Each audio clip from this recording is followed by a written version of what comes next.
Welcome to Criminal Appeal, the true crime podcast with expert perspective. I'm your host, Dr. Casey Jordan. As a criminologist, I've investigated mass murderers and human traffickers, assassins and stalkers, serial and spree killers, wife beaters, and wives with knives. I've analyzed crimes and court cases for commentators like Anderson Cooper, Ashley Banfield, Dr. Phil, Dr. Oz, Nancy Grace, and Piers Morgan. Now, I'm revealing my insider's perspective on criminal cases that I've worked, just for you.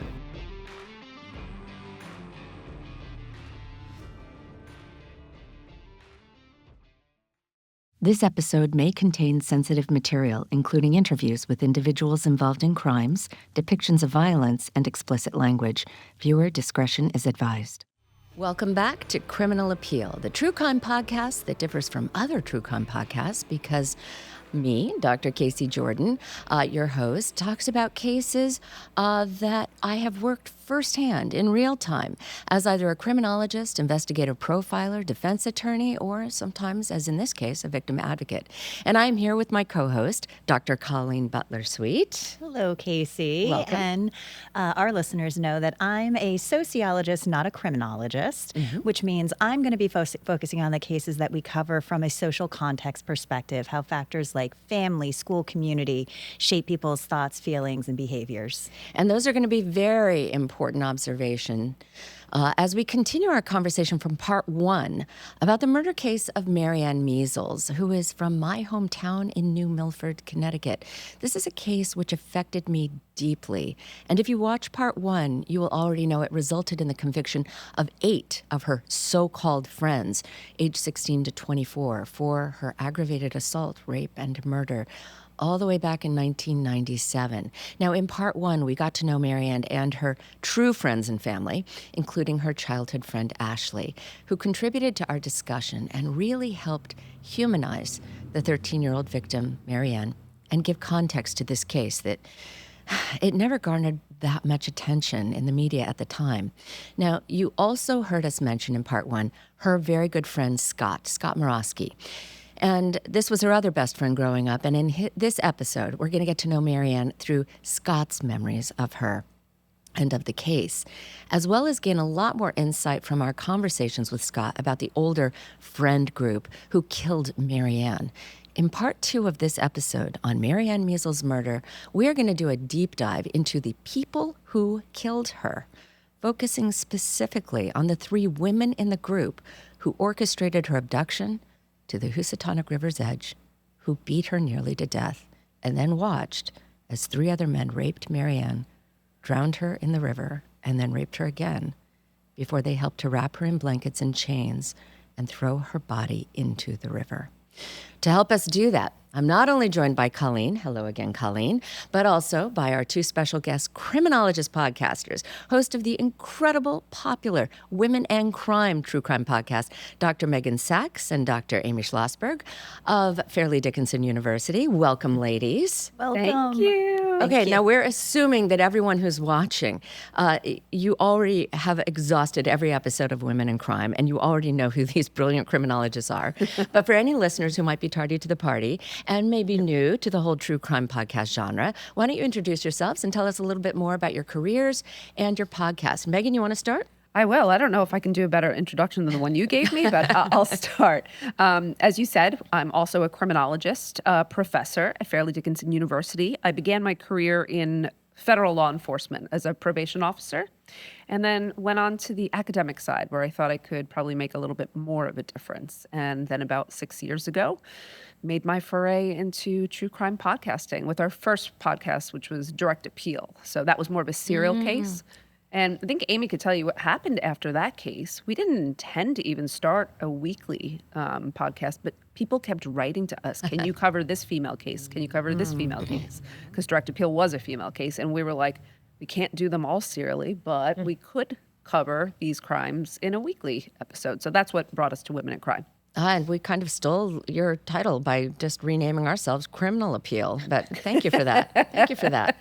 Amy, Yeah, so I'm similar to Megan. I'm Megan's better half, co-host of Women in Crime, also a criminologist. I do not have a law enforcement background. I worked in the mental health field before getting into criminology. I work mostly with people who have been wrongfully convicted, but I also teach classes inside prison, along with doing the podcast with my best friend and colleague, Megan.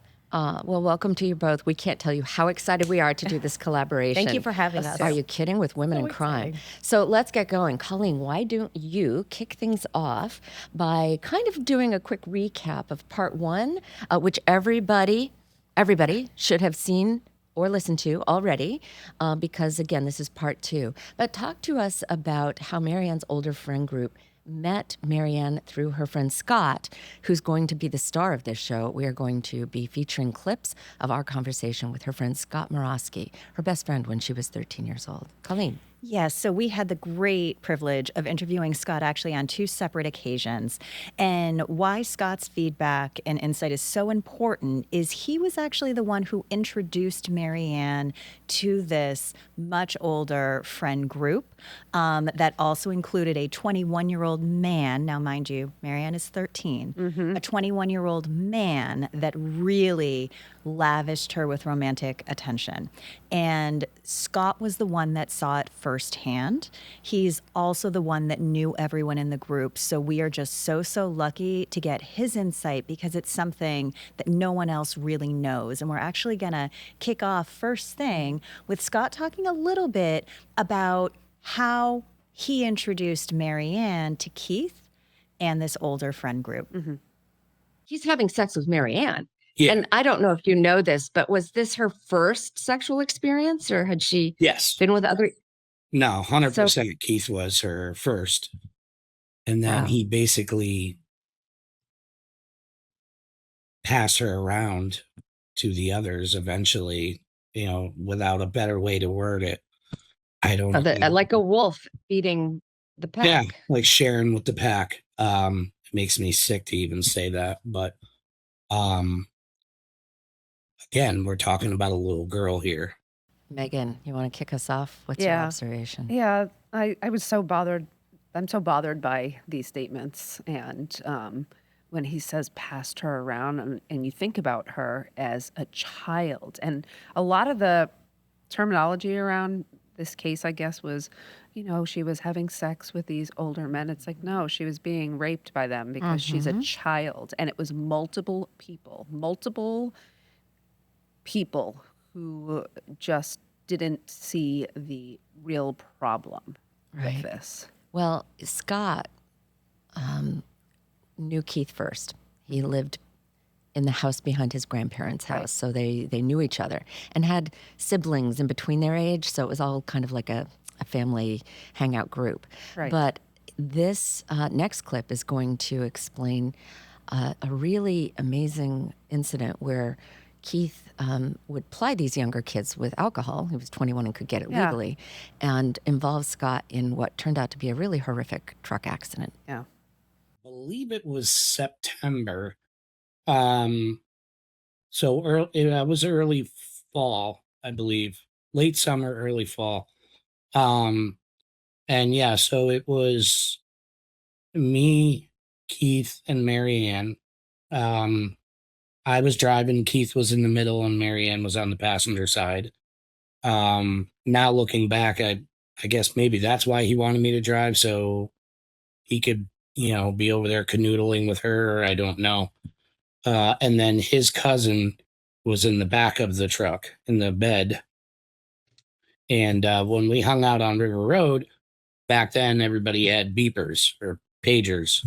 And if you got a page, we would drive down to the Gaylordsville Fire Department or the Gaylordsville Market. And there was a payphone down there that we would use to answer our calls. And then we would go back down to whatever spot we were hanging out at. So we were down there drinking, smoking weed. And Maryann just hung out. I never saw her smoke any weed or drink. She never did that when she was with me or with them, to my knowledge. That wasn't what she was after. So I was driving back down River Road, And of course, a young kid with a gas pedal under his foot, I was getting a little wild and going a little too fast. But And Scott, you were 13. Had you ever driven a truck before? yeah, I had. I used to drive them around like the property and stuff like that. Listen, when you're like a country kid, you know, you're driving things around at a very early age. I'd driven ATVs, tractors.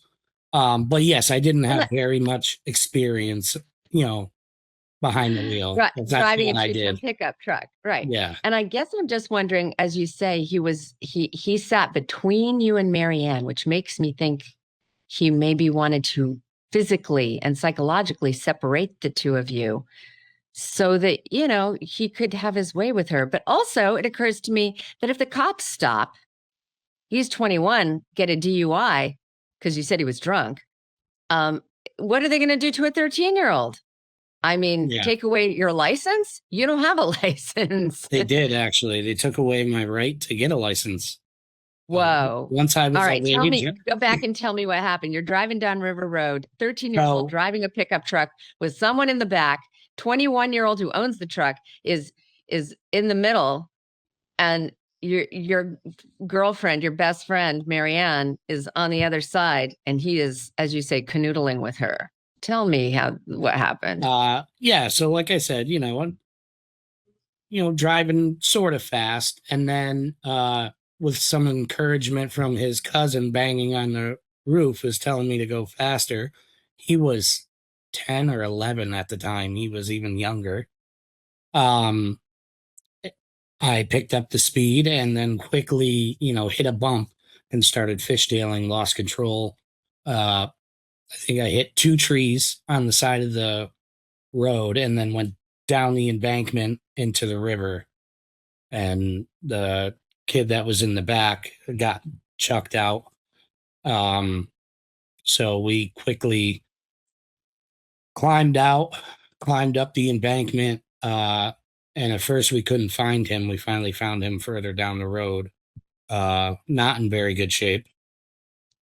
And then we all proceeded to, well, us guys, went through the truck and in our pockets and were throwing any paraphernalia or alcohol or substances into the river because we knew obviously the cops were going to come. So, and we needed an ambulance. And yeah, so they came and quickly arrested me and Keith and Maryann, and the other kid were taken to the hospital. Amy, actually, when we covered this aspect of the case in the first episode, we talked a lot about how Keith was essentially grooming Maryann. That was very clear. But we also believe that he was manipulating Scott. What's your take on what you just heard there? Yeah, Scott was a child as well. And then having the 10-year-old in the back, I mean, he's an adult, 21. We're not even talking about an 18-year-old. Like, he should know better. And he was essentially, it almost seems like he had a plan from the beginning.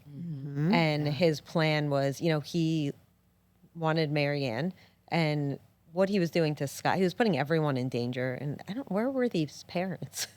It's so tragic all around that, these were children. And Keith was the only adult, and he was the one who was making the wrong decisions. And obviously this led to something incredibly tragic, but there's a lot of incidences, that get you there that somebody should have been sounding the alarm before it even got to the point it got to. Seems a lot of people were failing these children. Yeah, part one, we kind of get into that because Maryann's mother was a single mom. She'd lost her husband to natural causes and was raising 4 girls under the age of 13, out on disability, and kind of impoverished, living on Social Security disability and a little child support. So she was doing her best, but it's one of the reasons that when Maryann disappeared, they struck her as a runaway, right? because they were like, oh, the parents let them run wild. She's not really, nothing bad has happened to her. She's just being rebellious. What about the parents of the other teenagers, though? What were their home They were lives? all, when we talk about that in episode 1 as well. New Milford, Connecticut is very much the haves and the have-nots. There's a very wealthy section of New Milford, huge lake houses. And then quite literally on the other side of the tracks, working poor. I would say Yes, working okay. poor. Lots of the folks are working in the local factory. They are working third shift. All right.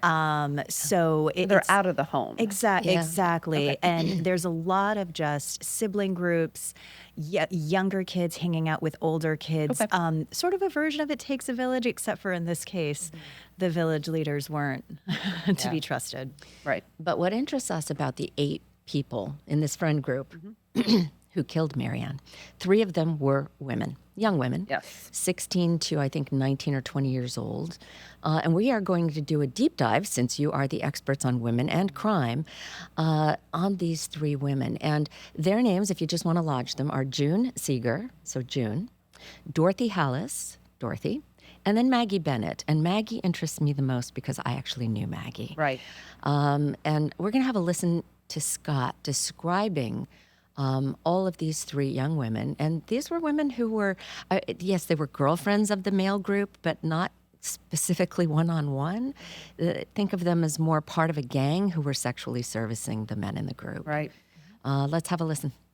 Huge contrast in between Dorothy and Maryann, or Maryann and all the girls. And I think that's why all the girls had a lot of jealousy towards Maryann, because although the girls were all, early 20s or late teens, they were pretty haggard and kind of bent around, and they weren't, they weren't skinny.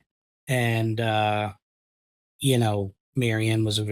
was a pure, beautiful, energetic young Innocent. lady. Yeah, innocent young lady.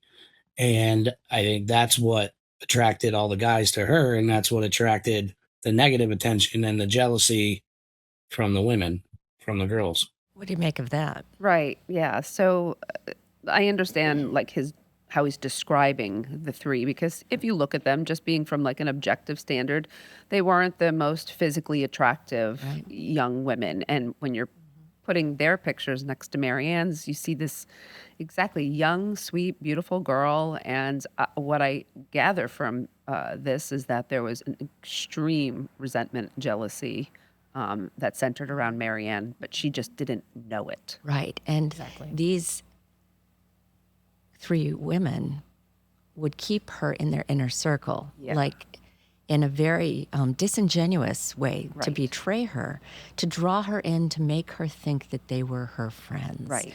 But, they'd been with these guys for, 3 to 5, 6 years by this time. And not to denigrate these women because they were tough and, kind of fading in their good looks. But I think that the men were kind of tired of them. And Yeah. the biggest thing we think about these 3 women, Dorothy and Maggie and June, is that they were tough. Okay? Yeah. They were just tough. We're going to really talk about that because that makes me think about Miller's focal concerns.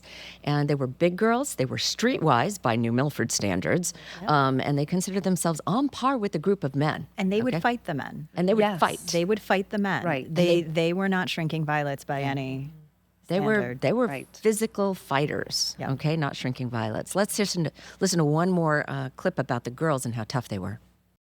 They were tough. I mean, Dorothy was she was very dry, always kind of wearing a scowl on her face. She wasn't a very happy person. Um, she was always nice to me. We always got along because, like I said, she was always in the car with Keith and stuff, and I would see them all the time by my grandparents, and he would stop and we would all chat. And that's kind of how the friendship started. And then I started hanging out with them once I got about 12, 13 years old. But, all the older girls, they weren't scared of the guys. The guys didn't push these women to do anything they didn't want to do because they would have literally cold-cocked them and pushed back. They knew the guys were cowards. They were all talk. They were all want to be tough guys. But to a 13-year-old girl, some guy tells you he's going to beat the shit out of you if you don't comply with doing something. Guess what? You're going to do it. This guy's huge. You know what? They don't do anything they don't want to do. I want to put a pin in that for later when the murder actually happens, Yeah. right? Yeah. That they were tough girls. But yeah, what was your take? I mean, I think when we look at this case, you automatically assume that it was the males who were the mastermind. Yeah. But I think it seems to me that it was actually the women who were kind of the ones that were driving the ship here. I almost feel like they were inciting the men. Yeah, and and we teach women in crime all the time, and I teach women in criminal justice. I know you do too. We often talk about the difference between women who are male coerced and co-conspirators, right? Which is a different level of culpability. I mean, who is driving the ship? Yeah. And in this particular case, I don't want to geek out, but let's do a little CJ 101. Miller's focal concerns, right? It starts with trouble, toughness, excitement, smartness, fate, autonomy, right? And how those focal concerns are different to members of the lower class than they are to people of the upper echelon in our socioeconomic system. In other words, I was taught that, I don't know, toughness was playing soccer without shin guards. But for tough girls from New Milford, it's a whole different brand of toughness. And I guess I just would love your take. I mean, either one of you. What role do you see this? Because these girls are just as tough as nails, tough as guys. Yeah, and they it are. really suggests that in the killing of Maryann, they were not male coerced. They were absolutely co-conspirators. I think they were co-conspirators. I think, as Amy said, they actually were probably driving it. The resentment was building up with them. The guys didn't resent Maryann. I mean, of course, they were getting concerned about the case and whatnot, but I think the females were driving it like they hated her. Yeah. And I think their hatred is what really drove the crime. I see Miller's focal concerns. I mean, Miller was studying gangs. Yeah. And so That's what this was, right, basically. So it was funny because when I was thinking about, oh my gosh, this is like code of the street. Like these people, they're using fighting as every way to basically solve their problems, or there's a lot of cultural theory here. And I think this was a gang, and I think that's different. But as it pertains to the women who are in the gang, I really think they were the driving force. Yeah. We're going to have a few more clips of Scott talking about this because it's really important, especially for people who have not experienced this kind of subculture to really understand it. And we already talked about the Saints and the Roughnecks. But before we watch the next clip from Scott, I have to do a big thank you to our sponsor, Ventura Law, the accident law firm. Hey, we just finished talking about a really horrible car accident that injured a 10-year-old where he was flung out of the back of a pickup truck and crashed into trees and everything. Listen, even you could be a passenger in a car, you could have nothing to do with the accident. But if you're ever injured in an accident, you are going to need a law firm that is on your side. And I don't practice that kind of law. I'm a criminal attorney. So if you do need any help with anything regarding an accident, sexual assault, any kind of tort action, call our friends at Ventura Law. Let's hear from them real quickly, and then we'll return to our podcast. At Ventura Law, they've spent more than 65 years standing up for people whose lives were thrown off track through no fault of their own. A serious accident or injury isn't just a legal issue, it's personal. It affects your health, your family, your livelihood, and your future. Ventura Law helps injured people navigate that aftermath and begin the journey back to their lives. This isn't a big box law firm where you're treated like a case number. When you call Ventura Law, you speak with real people who truly care. They listen, they stand with you, and they fight for you, so you can focus on healing and get your life back. They represent victims harmed by negligence, including serious accidents, dangerous or defective products, and sexual abuse cases, including abuse during rideshare trips, when accountability truly matters. Built on trust, teamwork, and compassion, Ventura Law has earned that trust for over 65 years while giving back to the communities they serve. If you or someone you love has been injured and doesn't know where to turn, Ventura Law is here to help you recover, rebuild, and move forward. Visit venturalaw.com or call them at 203-800-8000. Ventura Law, because how you're treated matters. Now, in the first episode, we talked a bit about June, who was one of the 3 women that was a part of this group, but we really didn't hear much about the other 2 women, Dorothy and Maggie. So right now, again, Scott, having hung out with them, he's going to tell us a little bit about the 2 other women, starting with Dorothy. Okay. She had dropped out. She was working. I don't remember where. We're also talking almost 30 years ago, too. So I know she didn't have the greatest home life. A lot of us coming up didn't. Seems to be a common thing among these groups. She was quiet unless, she felt passionate about something or you pissed her off or whatever. I just remember her and Keith bickering and fighting a lot. It seemed Including like she physical just, fights. oh yeah, they would literally punch each other in the face. So she was a And- throwdown kind of girl. Oh yeah, she didn't take no shit. I don't know when exactly she found out because her and Keith were off at that time. She wasn't really around us per se, but obviously I heard that she had found out and she was pissed. She wanted to beat the shit out of Keith and Maryann. I had heard that very early on. Because they were both very jealous people as well. So I think that was a big reason why they fought so much when they were dating. Let's go ahead and, I feel like in the interest of time, let's go ahead and do Dorothy and then June and then Maggie, hear what Scott has to say and try to lodge them in your brain and we can talk about them individually. Okay. So I was given probation and then I had gotten in trouble again. This was all in a very short period of time and I was put on house arrest. And then I acquired another arrest while on house arrest without even leaving the range of my bracelet. Long story. So I ended up getting violated and was sent to juvenile detention. And that is when all that went down. Yeah, I was only gone for about a month and then she had gone missing. I felt a closeness with him and a huge trust and bond with him because of my father. So him and June were actually not so much dating, but they were screwing at the time. And that actually happened in front of me quite a few times in the woods up in the neighborhood. And, she even tried to get me to join and I politely declined. But And that's I- predatory. Let's talk about that. You're telling me that this 18, 19-year-old woman was coming on to you when you were 13. Yeah. She's not the only one either. So we're going to hear about Maggie in 1 second, but already Maggie, I think, was the youngest of them because I knew her from working in the local high school. But June and Dorothy, are not just tough. They are trying to seduce. I mean, he was 12 and 13 years old. Yeah. And he declined, but he also would talk about how the women would give him oral sex and try to involve him in 3 ways.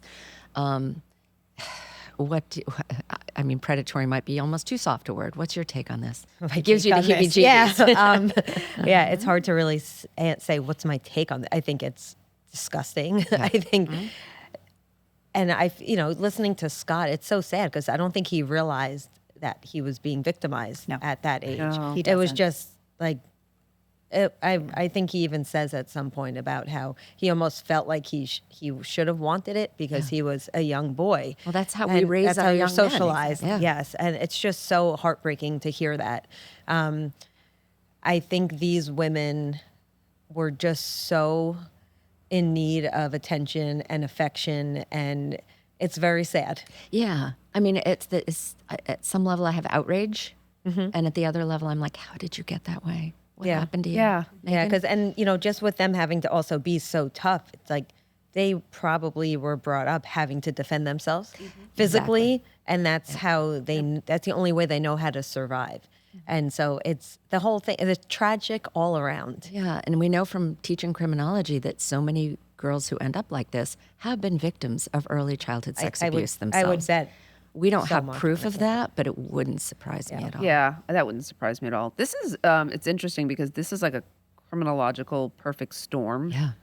It's almost like I see every single theory that explains. Like Yes. there's probably learning theory. They probably learned violence in the home. There's strain, like these they don't fit in with mainstream society. There's clear lack of social bonds in terms of the only bonds they have are each other. And it's like the bonds, this is the same, the birds of a feather flock together, right? These like gang affiliated sexual predators are in this like super predator group. And it's just, it's everything that could go wrong. Yeah. It seems like did to form this Neutralization theory. neutralization. Yeah, I All of mean, it. It's a Denial criminology of textbook. responsibility. I mean, Yep. looking at the diminished responsibility, it's like it's so Yeah. glaring that when you have a group of that many people, I think it was easy for these. I keep wanting to call them children, even though they're legally adults. But I think it was they're easy. young. Yeah, I think it was easy for them to neutralize their behavior because they were able to sprinkle out their responsibility. Or maybe they would Yeah. look at other people in the group. Well, at least I didn't do that. Yeah. That's bad, but I'm only doing this part. And they were able to, it's, the responsibility is, it's just easier to kind of turn an eye, I think. In and their there's so many situation. antisocial traits they have too. Like Yeah, they're yeah. just, it's literally everything, everything bad just put together. Yeah, and I would argue that the biggest common thread among the women was jealousy. Jealousy. Right? Which Insecurity, all of this also contributing to their strain, right? lack of esteem. I have played by the rules of this gang, and then these men don't want me, and they're trading me in for a younger model. Yeah. And then when she was going to the police, it gave them that justification because they didn't feel like they could harm her because of their jealousy. But now they needed to protect their boyfriends Yep. from the fact that she was ratting on them. So Right. they finally had something, a justification in their eyes to go ahead and do what they did. And something just to add, and we talked about it also in episode 1. Now, Dorothy's the one that was dating Keith, right? Keith's girlfriend. Okay. I mean, it was loose. Yeah. It was So, fluid. But what's interesting about that is when Keith met Dorothy, he was 18 and she was what? 13. Yeah. And as soon as she reaches 16, and we talked about it in episode 1, had she aged out for him? Right. Because Casey talked about, the hebephile, Right. and he's just going for the new 13-year-old. And again, for her, so if he had targeted her when she was 13 and now she's being passed over, Yeah. that cultivating the sense of jealousy in a number of different ways. Yeah. Yeah. And also in episode 1, I mean, we talked about how Scott met Keith when he was a young kid, like Yeah. 7, 8 years old. Yeah. And he'd be riding his bikes around. And then Keith, who may have been 16 at the time, would ride bikes with these kids. Yeah. Yeah. Right? He's, I mean, I truly think that this man was a hebephile and had those tendencies. I think he was too. He's emotionally stunted too. These people are all stunted. I mean, they can't have peer groups that are their own because Exactly. they can't survive in those groups. We're going to play a clip of Maggie again. Of all the people we might know the least about Maggie, she was absolutely the quietest one. I can confirm that because Yeah. I knew her. Never really heard her talk unless she had to. Right. And of all of them, actually came from a really good household. Right. But as we'll discuss towards the end, was adopted. And it was an interracial adoption. So we'll get into that in a little bit. But let's hear what Scott has to say about Maggie. And Tell me that- about Maggie. So she was another one I hung out with a lot outside the group. She would pick me up, let me drive her van or her father's car or whatever she had at the time. And a lot of times I would get out of school and she would come and pick me up and buy me cigarettes, buy me beer, and let me drive her vehicle around while she performed oral on me, and we'd go out in the woods. And at that age, yeah, she wasn't my type. But, when you're that age, anything's your type, really, when you're I'm not saying that I wasn't wanting to have that experience, but I was definitely coerced into it with, hey, I'll let you drive my car. I'll buy you some beer. I'll buy you some cigarettes.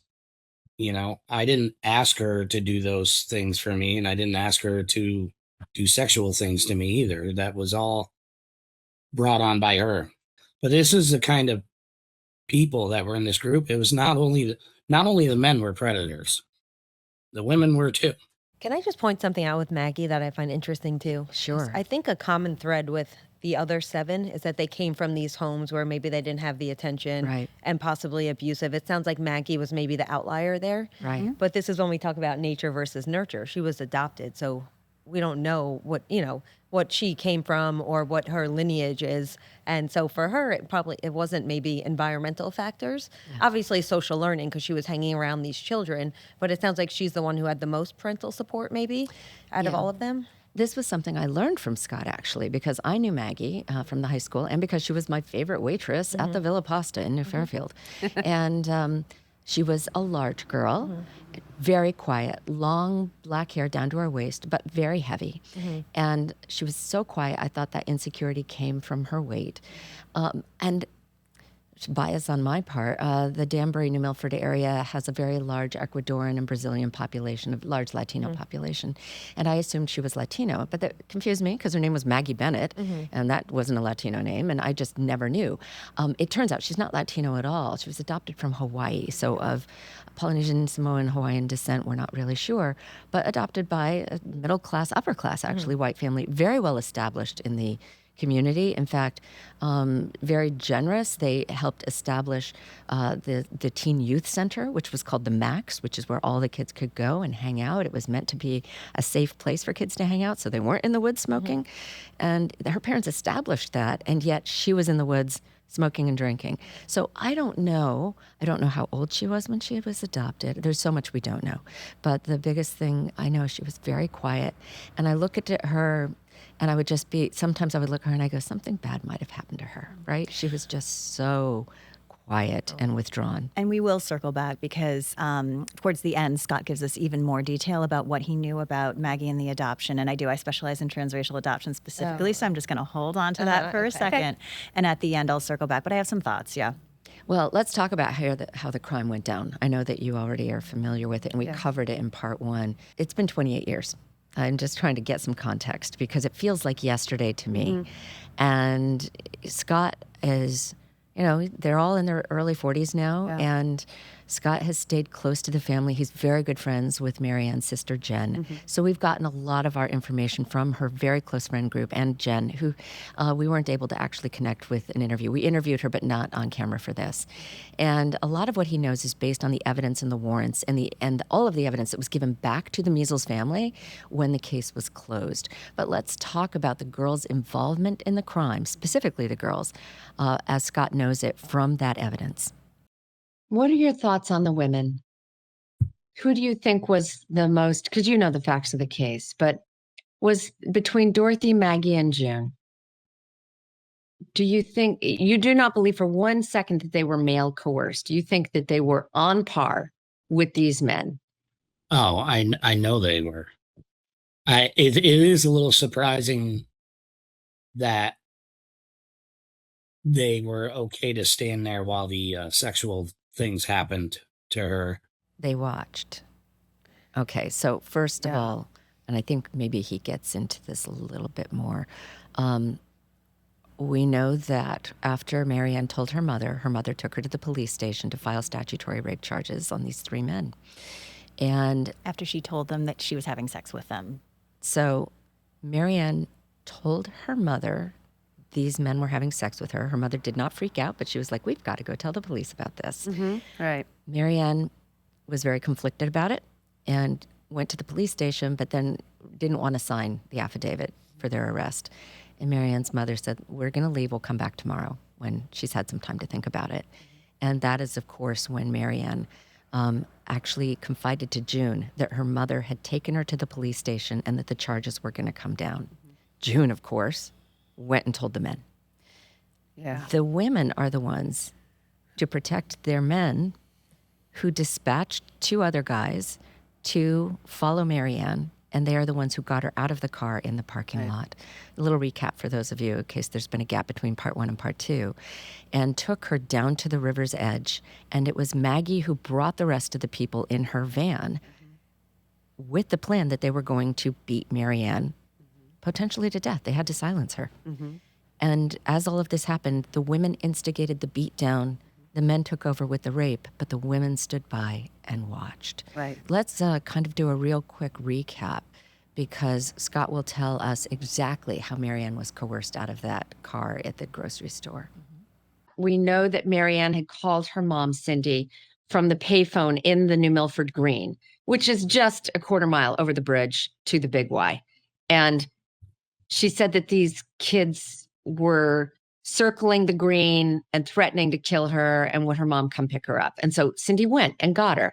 And then on the way home, she said, let's stop at Big Y, got to get a few things. And Maryann chose to stay in her mom's car. What happened to your understanding in that Big Y parking lot while Cindy was inside grabbing a gallon of milk?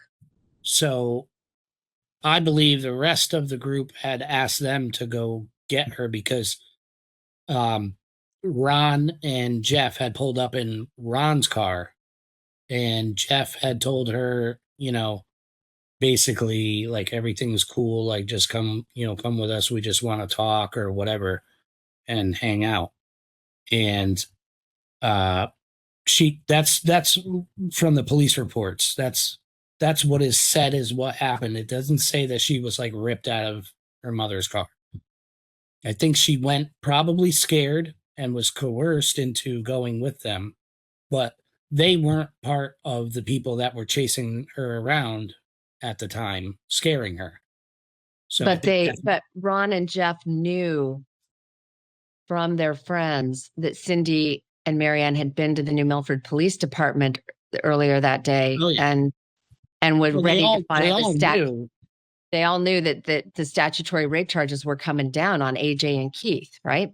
I believe the only reason Ron and Jeff picked her up is because the others knew if they pulled up, it would have been a scene.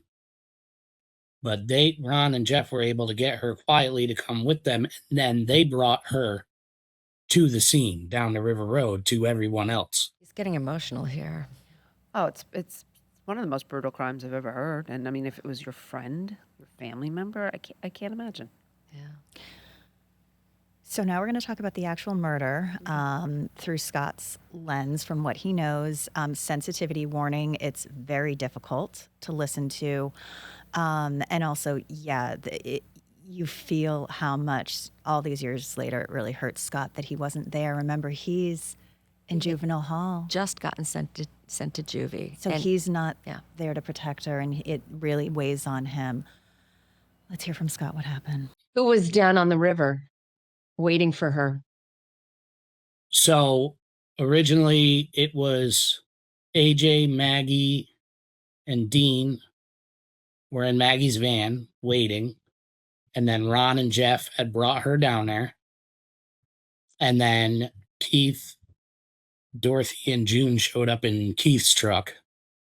And, she tried hiding in Maggie's van and was begging her, because she knew that they were going to do something to her. And well, it's 8 adults against one 13-year-old child. Yeah. So it originally started with the girls, smacking her around and everything like that. And then the guys took over and really went to town on her and did every unspeakable thing you could ever think of while the girls watched.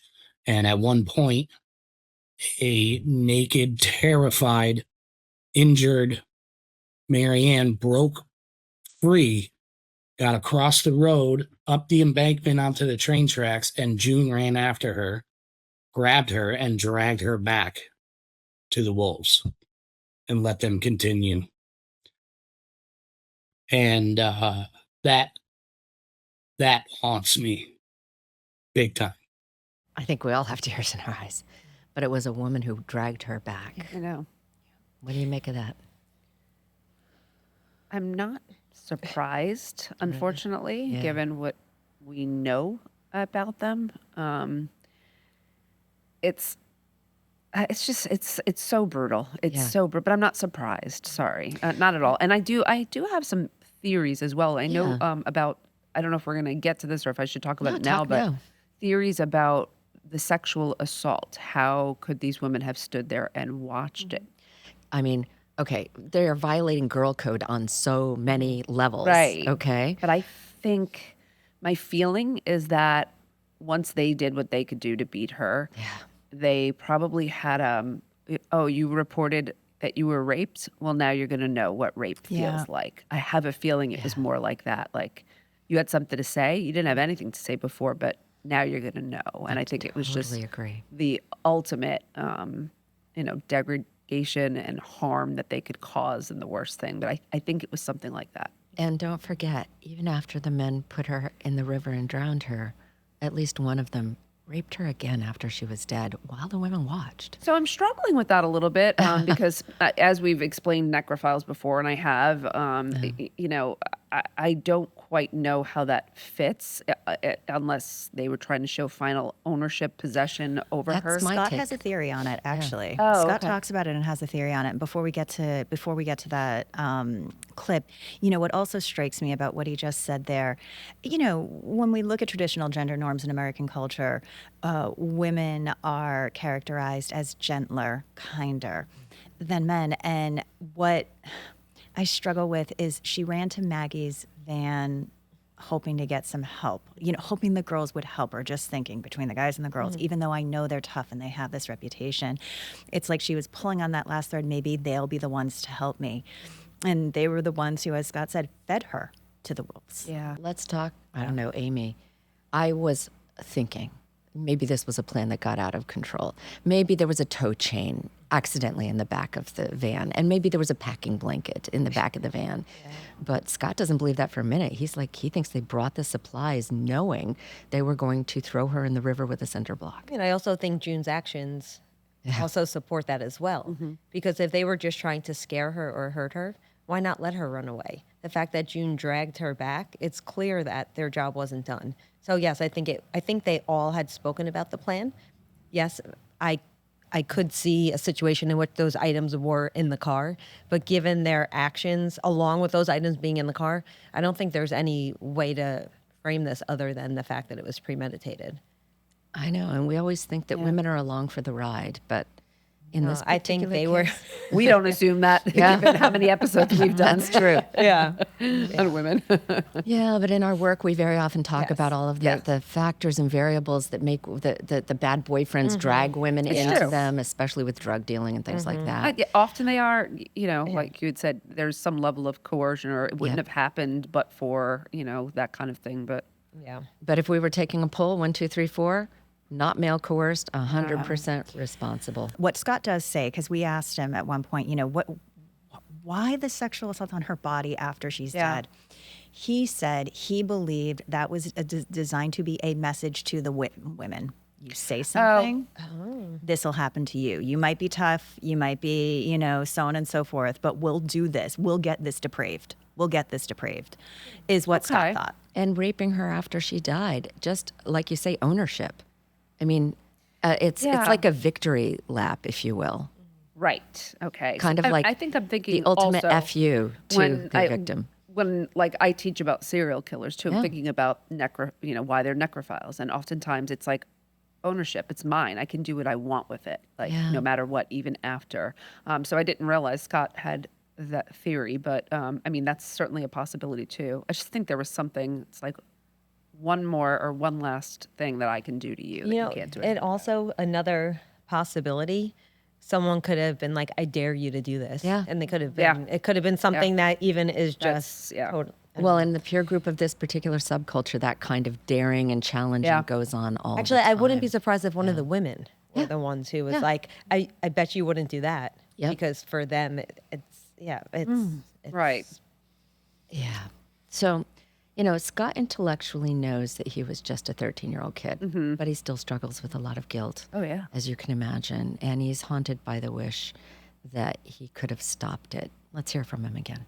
And that was always my big thing that I struggled with for a long time was I know for a fact if I was there, it would have never happened.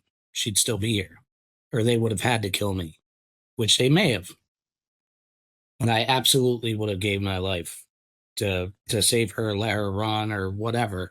I would have fought them, and they weren't that tough. So, and that's even as a kid, I was like, I could have stopped them. Yeah, they were tough to a 13-year-old girl. They weren't tough to me. And we've told Scott, of course, that of course he has no reason to feel guilty. But I'm always going to watch this later and maybe, I don't know, weigh in, because we all know he shouldn't feel guilty. But Survivor's guilt too, though. I mean, he survived. She was his friend. I'm sure he incorrectly puts blame on himself. That, when you're human, that's when you have the kind of soul that he has. When you're not a monster, as some of the people were in this group, it makes sense. He's a good person. he is. I'd also add, though, it's interesting. I get what he's saying, though. Of course, I come from the place of you were a child. What could you have done? But also, 13 years old is an odd age for boys, because there are some that look like they're 9. And there are some that look like they're 47. Like, it's such a weird age. And, Scott, he was a big kid. Even at 13, Yeah, he was big. He was tough. He was a fighter. He was scrappy. He had gotten in physical fights with Keith and AJ, and he had dominated them. So I think that's where he's coming from, Right. is they wouldn't have tried that if I were there. But what I wanted to say to him when he was saying that, but this time, Scott, there were 8 of them. Yeah. You can't take on 8 of them. So that's what I was thinking too. Yeah. As you just said that, there's just too many. You're outnumbered. But Yeah. it's 28 years later, and it's still heartbreaking to hear him think that the 13-year-old kid could have stopped the murder of his best friend. The one that haunts me is, of course, Maggie, because I knew her. I also knew Dean Eric, who was one of the most fringe, tangential members of this group from the high school, and worked with his mom at the high school. It was a good family. And he, of all of them, probably lacked the most intent, because he was very special needs and very intellectually disabled, Right. and learning disabled. And Okay. I just look at him as maybe the sheep that got sucked in by the group that he was really trying to feel important with. And so, not that he gets a pass, but he's still in prison, even though he helped with the investigation once everything kind of tetrised into place. Okay. But Maggie, who had the van and, rounded up the crew and drove them down to the river's edge, is out. She actually is the only one of the 8 to be out already, and she got out after 17 years based on good behavior. Now, remember, I look at her as the quiet, withdrawn girl. I never saw a mean bone in her body. Some of me wonders, was she also a mindless sheep, like Dean Eric? How did she get sucked into this? I mean, she was very culpable. And I'm conflicted, because they will all get out eventually. Life in prison doesn't mean life. We know this, right? And they were young when they went in. So if they are going to get out at some point, we want them to be reformed. Yes. We want them to do better and be good. Yes. And so she's out. I think she, according to Scott, well, let's hear what Scott has to say, and then we'll talk about Maggie a little bit more. Tell me what you think about Maggie getting out. She served 17 years. She served a chunk of time, but she's out, and I don't think she's apologetic. She doesn't seem to be. She seems to be living a pretty good life. You keep tabs on her? Yeah. I don't make it a habit, but our group, we are on top of everything. We know of every parole hearing, everything that goes on. We all communicated with each other. So obviously people have dug and found her Facebook. Her parents had passed away. She was adopted. Her parents had passed away and left her their house and whatever money they had. And she sold the house and married a woman that she met in prison, another pinnacle of community excellence. and they bought a house right down the road from Jenny. Not right down the road, but right across town in Bristol. And yeah, we seem to be living it up. New cars, new marriage, new house. Can't tell she just did almost 2 decades in prison for helping kill a child. Jenny is Maryann's sister. Right. And it's like, where of all the places you could have settled, why did you choose to live in the same town as your victim's sister? I mean, we could argue that's just coincidental, but I don't think so. I mean, and you know, you worked in probation. Sometimes you see when people get out, they want to go and reestablish themselves in the place where the crime happened as a psychological boost to, it's all water under the bridge, and I'm going to act like it never even happened. Could be it was also she was, this is a small life for her in terms of not knowing anywhere else, not knowing where to go. And if she had insecurities, maybe like she just had to go where she knew.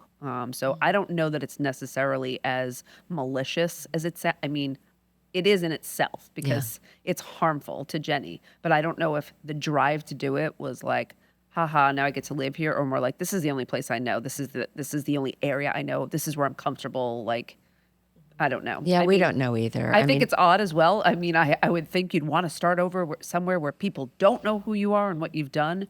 Well, she didn't come back to New Milford.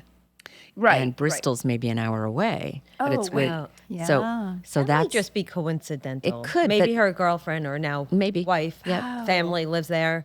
I don't think it's fair that I'll we give that to I was going her. to say I don't. I know what she did was horrible, and I Yeah. don't think we should give her the benefit of the doubt. But if you're a listener to our podcast, and Megan, you probably know exactly what I'm going to say here. But I think people are redeemable, and I think people deserve a second chance, and not everyone agrees with that. I don't love the fact that he doesn't believe she is remorseful, but I also don't know if that's true because I think he's conflating things because he says she doesn't seem remorseful because she seems to be living a happy life. Yeah. Right. It's very possible that she is living a happy life and she's doing well.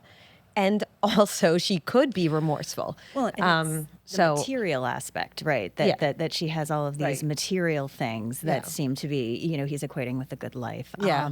Here's where I did want to pop into a little bit with my my take on the adoption angle with Maggie. As I've mentioned on a previous episode, we did Wade Wilson, and of course, adoption's the theme with him too. So I've already talked about how historically we've had a very romanticized view of adoption as this sort of beautiful joining of a couple that needs a baby and a baby that needs parents. Today in adoption studies, though, we take much more of a trauma-informed lens. And we understand that there are some psychological and behavioral consequences, trauma consequences that adoptees face, regardless of when they were adopted. I know we're asking here, how old was she when she was adopted? and we don't know. We don't know. We used to think in adoption studies, and this is true for sure, if a kid has been bounced around foster homes, that will conflate everything. Also, under what conditions were they removed from the home?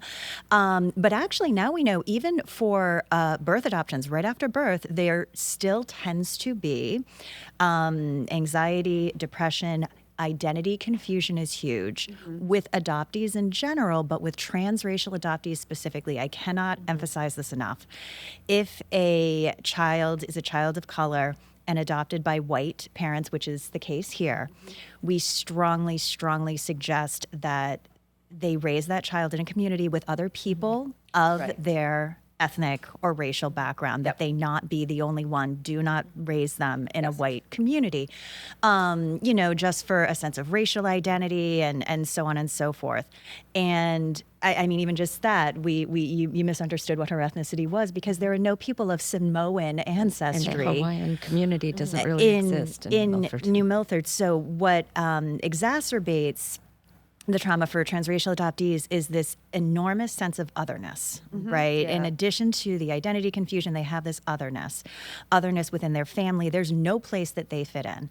So the only thing that I think would be important in her case is she's not fitting in with the other upper middle class white families because she's of color and she's marginalized. So I think she just might have gravitated. All of these kids, young adults, they're on the margins. Exactly. And I think it was the otherness that drew her to that group. And even just when we're saying here, where did you go? Well, who does she have if her two adoptive parents are gone? Well, and I get where Scott's coming from, right? He doesn't want her to be comfortable ever. He wants her to suffer forever. But Amy, I'm on your team, obviously. You do the crime, you do the time, you get out. We wipe the slate clean, and we give you all the space to prove that you've turned your life over. Give us a reason until you give us a reason not to trust. And she hasn't given us a reason. So if Maggie ends up seeing this, Maggie, we wish you well. Yeah. We wish you no harm. And Of course not. no, but mostly we want you to just know we think that you can get on with your life and leave this in the rearview mirror, as you should. I thought it was really interesting insights. I'm glad you brought it up because why Maggie gravitated towards this group, and that's I think you couldn't have you nailed it. explained it so Exactly. perfectly. I have a slight change of opinion now that I know, though. I thought the town she returned to was the town very close to. No, Now that I know Bristol it's is about an hour from New Milford, Now that and I it's know it's where an hour. I'm not sure Yeah. I feel exactly the same, but I'll reserve my judgment. I do think that's a little bit too coincidental for me, but okay, and we don't know. No, okay, no. maybe her wife is from Bristol. I don't know. Okay, so I just want to point out one thing. I was confusing the towns, and I kind of thought that Maggie returned to either the same town or a town over. Now they say it's Bristol and an hour away.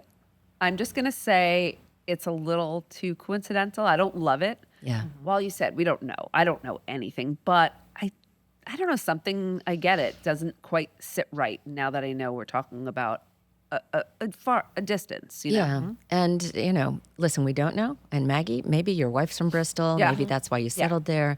But it was obviously disturbing to Jen, Marianne's sister, to think that she could run into her sister's killer at the TJ Maxx. Yes. And Jen has relocated just in the last month or two. I don't blame her. Yeah. It's more But than it was on her having to do it. I Yeah, mean, that that is she too bad. has to flee. Ugh. yeah, but the victim's family has to wrap themselves around the happy life of the killer. But again, Maggie, we wish you well. Truly, Yeah. please prove that you have paid for your crime, learned from your mistake, and are leading a good life now. Yes. We all want to give you the space to do nothing but good things from here on out. So, listen, what do we learn from all this? This is a case you had never heard of before we brought it to your attention. Right. And I'm bothered by that a little bit. Like, I understand, but I'm bothered by it. I mean, cases like this are cautionary tales, though, as well. And Right. I think probably one of the things I think I heard Scott say at some point was that he wants to keep her story and keep sharing it because he wants other kids. If it's just a caution to someone else, like, maybe I shouldn't hang out with this person, or, this seems wrong. Great. Then that's the legacy here. And I think that's one thing we can learn. We can learn something from this, and it can serve as a caution to other families. Well, in fairness, I know you didn't hear of it either, Amy, and neither had Colleen. And I'm local. And local. Oh. And of course, I was out there beating the bushes with my walking stick looking for her body for 9 months, because this was in the town where I lived. But until Investigation Discovery came out with a little 1-hour thing on Killer Among Friends last summer, nobody really paid attention to it. And I'm just so touched that Scott and Ashley and Jen and Marianne's friends and family don't want us to forget. And I don't know, Amy, why do you think it didn't get much attention? Is it just too Unfortunately- gruesome? I mean, No. Nope. Because as you know, the Yep. media loves gruesome. Yeah. I think unfortunately it's a class thing. yeah. She was at first she was classified as a runaway. Yep. Given her background, and I think the story wasn't as interesting to people because she lived on the fringes, as we were saying. Unfortunately, I mean, as you said, that town was the haves and have-nots, right? If this happened to a have, Yeah. then No doubt. I think it would have been national news. Have things changed in the last 28 years, 30 years? I think so. I mean, I don't think this would have. I think there's a lot more awareness about statutory rape. Yeah. And I don't think it would have been tolerated to have a 13-year-old dating an adult. The laws have changed, but the media still loves a certain perfect victim, I That's think. true. Yes, Yeah. that's and I very have to true. say, in the late 90s, that's when I was kind of getting a little more active in covering these things because, yes, I am that old. Well, what do you think? Why do you think her case was? Listen, I will never forget walking onto the set of MSNBC after some mass murder and hearing the producer shout, it was probably an intern, "Oh, MSNBC, you're dead, we're live." And I just remember my heart falling. Like, okay, it was in the back room Yeah. of the newsroom, but there was this weird, joyous thing of we were first on the spot to show this horrible crime. Right. And you're right, because of our bloodlust for watching this stuff. And so we have a responsibility, I guess is what I'm trying to say. We want to cover these crimes because always we do this with to honor the victims and to bring attention to them with an eye towards prevention. And that is what criminology is all about. Why study it if it's just for the prurient entertainment value? We do this so that we can learn from it Yes. and change things. And you're right, I think things are way better today. But by the time this would have come to the attention in the media, she would have already been dead. I don't know. Maybe the media, here's one silver lining of media attention. It keeps pressure on investigators. And these investigators, and they, no one is at the New Milford PD who was there 28 years ago. And I love my local PD and I love the chief, my former student. However, I do want to say the police mishandled this case. That's back, for sure. Back 28, 30 years ago. And I think that's changed. I don't think this would be, because we cover cases more recent, and we often say that they took it seriously. Yeah. And I think it would have been taken seriously. She wouldn't have been classified as a runaway so early on, because I think we know more now than we did. Can I say one thing that we have would not love that. discussed? Yeah, let's do it. The fact that there's 8 people involved and they kept their mouths No one shut talked. for so I long. know. Do you know how rare Weird. that is? Very It rare. is. That is very, very rare. And I don't think nowadays with social media and and how much people are in contact, I don't think that would have happened either. Yeah. Because I think that would have kind of fed into the gossip, I don't know. Completely agree. There was no texting. This would have been, they were using beepers, calling from payphones because that was all they had at their disposal. Yeah, no one's writing anything. So the era, but interesting. the pre-tech era Yes. contributed to it as well. And, we said in part 1, your chain is only as strong as its weakest link. So this was an 8-link chain. Unbelievable. And luckily, June was the weak link who took them to say, I want $50,000. not Let me because show of the you. goodness Yeah. of- Let me show you where her shirt is in the woods. Yeah. It is interesting, though, that it wasn't burning at any of them. Right? You know what But I you mean? would think one of them out of that many. Are they all sociopaths? Well, I said they have a lot of antisocial traits. Yeah. Yeah. And I think I think look at the actual crime itself. Yeah, no. These are antisocial people who all found each other. Exactly. And sometimes on the highway of life, like-minded people find each other, Yes. and you get that wicked attraction. You Yep. get that folie à deux, crimes that they would never be capable of doing Right. on their own individually. They find strength in the affirmation Too. of their little subculture gang. So, just one last thing. The one thing I hope has changed, and I'm just thinking, I've got Ashley, her close friend, in my in my mind as I say it. What I don't think would happen today that happened then is Maryann was very much shamed and blamed for her own murder when it happened. Yep. Ashley uses the term as well. She was slut shamed. She had it coming. It was her fault. She shouldn't have been where she was or doing what she was doing. I don't think we respond that way now. As much to at least to a 13-year-old girl. And the one thing that Ashley had said at the end of her interview with us is she really wants to change the narrative around Maryann. That she wasn't a bad kid that had it coming. She was a child. And she hopes that Maryann can find peace. So I hope at least is changing. In coverage like yours, the narrative will change. And yours. And together, Yes. between women in Yes. crime and criminal appeal, Yes. we will change the narrative about women as victims and women as offenders, but always with an eye towards prevention and always with an eye for the female offenders, including Maggie and June and Dorothy. You can wipe the slate clean and you can start over, and we believe in redemption. So if you hear this and watch this, please know we believe in you. But mostly, we want to thank the family members, Jen, Cindy, her mom, who of course is still with us, but not feeling too well these days, so we did not lean on her to participate in this podcast. But all of her friends, including Ashley, including Scott and their friends, Donna, Michelle. She had a lot of kids in her friend group, only 13 years old, who still remember her every single day of their lives and raise their children in a different way that honors the memory of Maryann. And I want to thank our guests, Dr. Meghan Sacks, Dr. Amy Shlosberg, my beautiful co-host, Dr. Colleen Butler-Sweet. You have been watching Criminal Appeal. And remember, crime doesn't know what time it is, but justice doesn't care. True crime reminds us of something important. Real people's lives can change in an instant. An accident, an act of negligence, a decision that never should have happened. For more than 65 years, Ventura Law has represented people whose lives were altered by negligence and who needed someone in their corner when everything felt uncertain. After a serious injury, everything can feel overwhelming. You're trying to heal, protect your family, and figure out what comes next, all at the same time. Ventura Law helps the injured take back control, restore peace, and move forward. This isn't a big box law firm. When you call Ventura Law, you speak with real people who listen, guide you, and fight for you so that you can focus on healing. They represent victims of serious accidents, dangerous or defective products, and sexual abuse, including abuse during rideshare trips, cases where accountability and justice truly matter.